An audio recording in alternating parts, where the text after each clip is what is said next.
പഠിക്കാനിരിക്കുമ്പോൾ ഒരു 5 minute phone നോക്കണമെന്ന് വിചാരിക്കൂ, പക്ഷെ അത് 1 മണിക്കൂറെങ്കിലും കഴിഞ്ഞിട്ടുണ്ടാവും. ഇത് നിങ്ങൾക്ക് സംഭവിക്കുന്നുണ്ടോ? എങ്കിൽ ഈ വീഡിയോ അവസാനം വരെ ഒന്ന് കണ്ടു നോക്കൂ. കുറച്ച് ടിപ്പും കാര്യങ്ങളൊക്കെ നോക്കിയാലോ.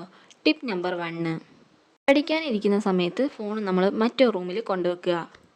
ഫോൺ നമ്മുടെ കൈൻ്റെ അടുത്തുണ്ടെങ്കിൽ എപ്പോഴും എടുക്കാൻ തോന്നും. വേറെ റൂമിലാണെങ്കിൽ അങ്ങനെ എപ്പോഴും എടുക്കാൻ തോന്നില്ല. ഇങ്ങനെ ചെയ്യുമ്പോൾ നമ്മൾ എപ്പോഴും പഠിക്കാനിരിക്കുമ്പോൾ ഫോൺ നോക്കുന്ന ശീലം മാറ്റി എടുക്കാം. സ്റ്റഡി ടൈമിൽ നോട്ടിഫിക്കേഷൻ ഓഫാക്കി വെക്കുക. ഫോൺ വേറെ റൂമിലാണെങ്കിലും നോട്ടിഫിക്കേഷൻ്റെ സൗണ്ട് കേട്ടാൽ നമ്മൾ ഫോൺ എടുത്ത് നോക്കും.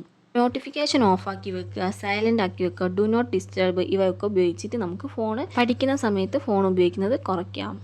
അടുത്തൊരു ടിപ്പ്: 3 മണിക്കൂർ പഠിക്കുമെന്ന് തീരുമാനിക്കരുത് ഒരിക്കലും. നമ്മൾ തീരുമാനിക്കേണ്ടത് ഒരു 20-25 മിനിറ്റ് നമ്മൾ പഠിച്ചിട്ട് 5 മിനിറ്റ് ബ്രേക്ക് എടുക്കുക. ഇങ്ങനെയാണ് നമ്മൾ പഠിക്കേണ്ടത്. കണ്ടിന്യൂസ് ആയിട്ട് ഒരു 1 അവർ പഠിക്കുമ്പോഴത്തേക്ക് നമുക്ക് ബോറടിക്കാനും പിന്നെ പഠിക്കാൻ തോന്നിയില്ല. 20-25 മിനിറ്റ് പഠിച്ചതിന് ശേഷം ഒരു 2 മിനിറ്റ് ഫോണൊക്കെ ഉപയോഗിച്ച് ഒന്ന് പുറത്തുകൂടിയൊക്കെ നടന്ന് വീണ്ടും വന്നിട്ട് പഠിക്കാനിരിക്കുക. ഇതിൻ്റെ ഒപ്പം നമ്മുടെ കയ്യിൽ ടൈമർ കൂടെ ഉണ്ടെങ്കിൽ ഒരു 5 മിനിറ്റ് വേണ്ടി ബ്രേക്കിന് സെറ്റ് ചെയ്ത് വെക്കുക. അപ്പോൾ ഈ അലാറം അടിക്കുമ്പോൾ നമ്മൾ വീണ്ടും ഫോണൊക്കെ വെച്ച് പഠിക്കാനിരിക്കുക. 4-മത്തെ ഒരു ഇൻട്രസ്റ്റിംഗ് ടിപ്പാണ് ഫോൺ ഒരു റിവാർഡാക്കുക.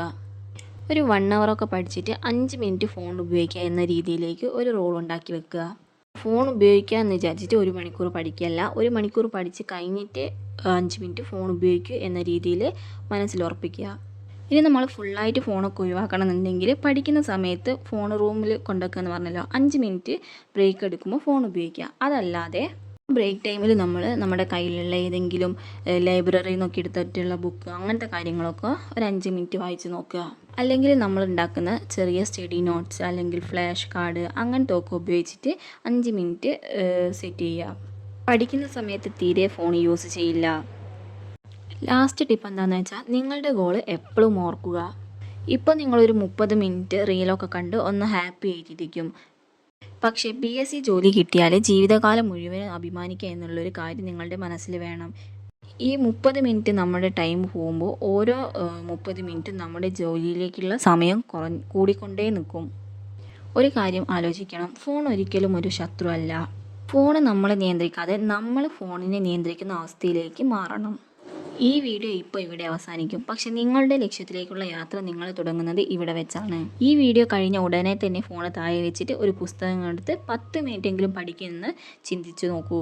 ചിന്തിച്ചാൽ മാത്രം പോരാ, നിങ്ങളൊരു ബുക്ക് എടുത്തിട്ട് 10 മിനിറ്റെങ്കിലും വായിക്കണം.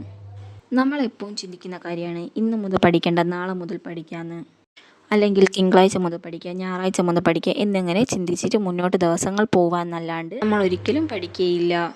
എന്നാണോ നമ്മൾ പഠിക്കാൻ തീരുമാനിക്കുന്നത് അന്ന് തന്നെ പഠിച്ചു തുടങ്ങുക. നിങ്ങളുടെ PSC വിജയം തീരുമാനിക്കുന്നത് ഒരു വലിയ തീരുമാനമല്ല, ഇന്ന് നിങ്ങൾ എടുക്കുന്ന ചെറിയ തീരുമാനമാണ്. എല്ലാ ദിവസവും നമുക്ക് പഠിക്കാനൊന്നും തോന്നില്ല. പഠിക്കാനിരിക്കുന്ന ദിവസം ഫോണൊക്കെ മാറ്റിയിട്ട് നല്ല രീതിയിൽ പഠിക്കാൻ ശ്രമിക്കുക. ഫോണിൻ്റെ അകത്ത് നമ്മൾ പഠിക്കാനുള്ള കാര്യങ്ങളൊക്കെ ഉണ്ടാവും, പക്ഷെ നമ്മൾ റീൽസ് ആണല്ലോ കാണാറ്.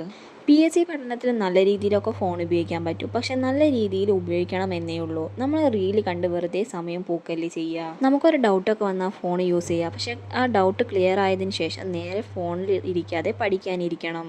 PSC പഠനത്തിൽ ഫോൺ നല്ല യൂസ്ഫുള്ളാണെന്ന് പറയാൻ കാരണം നമ്മുടെ യൂട്യൂബിലൊക്കെ നല്ല രീതിയിൽ റെക്കോർഡഡ് ക്ലാസ്സുകളൊക്കെ അവൈലബിൾ ആണ്. പലരും അതൊന്നും ശ്രദ്ധിക്കാണ്ട് യൂട്യൂബിൽ വരുന്ന വ്ളോഗ് കാര്യങ്ങളൊക്കെയാണ് കാണൽ. നമ്മൾ പഠിച്ച് കഴിഞ്ഞിട്ട് ബാക്കിയുള്ള സമയങ്ങളിലൊക്കെ പഠിച്ച് കഴിഞ്ഞ് കുറച്ച് സമയങ്ങളൊക്കെ ബാക്കി കിട്ടില്ല. ആ സമയങ്ങളിലൊക്കെ യൂട്യൂബിൽ വരുന്ന റെക്കോർഡഡ് ക്ലാസ്സുകളും അതുപോലെ തന്നെ ഷോർട്സ് വീഡിയോസ്, നമ്മുടെ PSC സംബന്ധമായ ഷോർട്സ് വീഡിയോസൊക്കെ ഒന്ന് കണ്ടു നോക്കൂ. ഞാൻ അപ്ലോഡ് ചെയ്യുന്ന സ്റ്റഡി റിലേറ്റഡ് വീഡിയോസൊക്കെ നിങ്ങൾക്ക് ഉപകാരപ്പെടുന്നുണ്ടെങ്കിൽ ഒന്ന് ലൈക്ക് ചെയ്യാനും വരുന്ന വീഡിയോസുകളൊക്കെ കാണാൻ വേണ്ടിയിട്ട് എല്ലാവരും ഒന്ന് സബ്സ്ക്രൈബ് ചെയ്ത് സപ്പോർട്ട് ചെയ്യാനും മറക്കല്ലേ. നിങ്ങൾക്കുള്ള അഭിപ്രായങ്ങളും എന്തൊക്കെ വീഡിയോസ് ഞാൻ ചെയ്യണമെന്നൊക്കെ കമൻറ്റ് ബോക്സിൽ അറിയിച്ചാൽ ഞാൻ അതനുസരിച്ച് ചെയ്യും.